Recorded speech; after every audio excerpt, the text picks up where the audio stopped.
ఆయన నా కుడి పార్శ్వమందు ఉన్నాడు గనుక నేను భయపడను. ఆమేన్.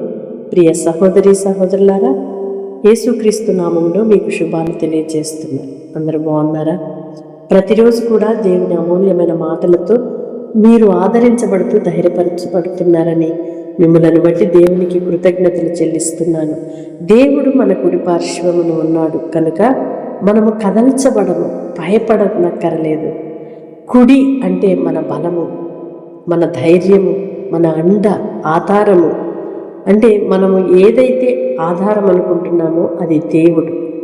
మనం ఏదైతే బలము అనుకొని వెళుతున్నామో అది దేవుడు.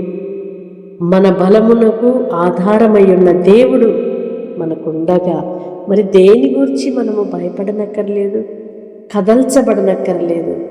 ఆయన యందు విశ్వాసం ఉంచి బహుధైర్యము కలిగిన వారిగా అడుగులు వేయుదుముగాక. దేవుని ఆధారము చేసుకుని నరుడు ధన్యుడు అని లేఖనం సెలవిస్తుంది. యెహోవాను ఆశ్రయించుట నరునికి మేలు, యెహోవాను ఆశ్రయించు వారికి మేలు కలుగుతుంది. అవును, మనము దేవుని మీద ఆధారపడిన మనుషులమైతే మరి దేనికి భయపడనక్కర్లేదు.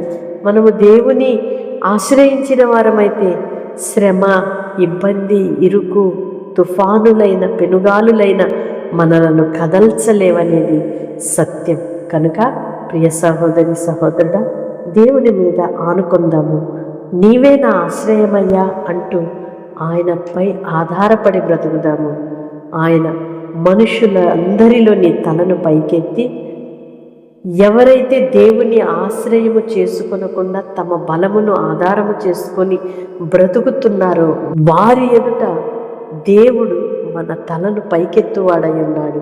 ఎందుకంటే మనము మన బలాన్ని ఆధారం చేసుకోలేదు కనుక, మనకున్న ధనాన్ని ఆధారం చేసుకోలేదు కనుక, మన జ్ఞానాన్ని మనము ఆధారము చేసుకోలేదు కనుక, దేవుడే మన ఆధారము అని బ్రతుకుతున్నాము కనుక నీకంటే మరి గొప్పవాడు భూమి మీద ఎవ్వరూ లేరనే చెప్పాలి. ఎందుకంటే గొప్ప దేవుని మనము ఆశ్రయించాము, గొప్ప దేవుని మనము తండ్రిగా కలిగి ఉన్నాము. మహోన్నతుడు, మహాగణుడైన దేవుని మనము ఆశ్రయముగా పొందుకున్నాము. ఎంతకన్నా ధన్యత భూమి మీద మరి ఏదీ లేదని మరొకసారి దేవుని వాక్యం మనల్ని హెచ్చరిస్తుండగా, నీకున్న ప్రతి పరిస్థితిని బట్టి దేవునికి మాత్రమే కృతజ్ఞతలు చెల్లించు. నీకు కలిగిన ప్రతి భయమును విడిచిపెట్టి దేవుణ్ణి ఆధారము చేసుకో. ఆయన చేయు గొప్ప కార్యమును నేడే నీవు చూచుదువుగాక. ఆమేన్. పరిశుద్ధుడైన దేవా, ప్రేమ కలిగిన తండ్రి, నీ స్తోత్రం. మా రక్షణకు మా ఆధారభూతుడవైన దేవుడవు, మా ఆశ్రయము, నమ్మదగిన దేవుడవయ్యా, నమ్ముకొనుటకు అర్హుడవయ్యా, చేతులెత్తి దండం పెట్టుటకు యోగ్యుడవయ్యా. ఇంత గొప్ప దేవుని కలిగి జీవించే భాగ్యం మాకిచ్చారు. మీ స్తోత్రాలు చెల్లిస్తున్నాం. ఎందరైతే మిమ్మలను ఆశ్రయముగా కలిగి ఉన్నారో వారిని ఎక్కడా సిగ్గుపరచొద్దయ్యా, ఎక్కడ వారిని అవమానమునకు అప్పగించొద్దయ్యా. ఎక్కడ వారు పడి ఉన్నారో అక్కడే లేపబడుదురుగాక, ఎక్కడ కృంగి ఉన్నారో లేవనెత్తబడుదురుగాక.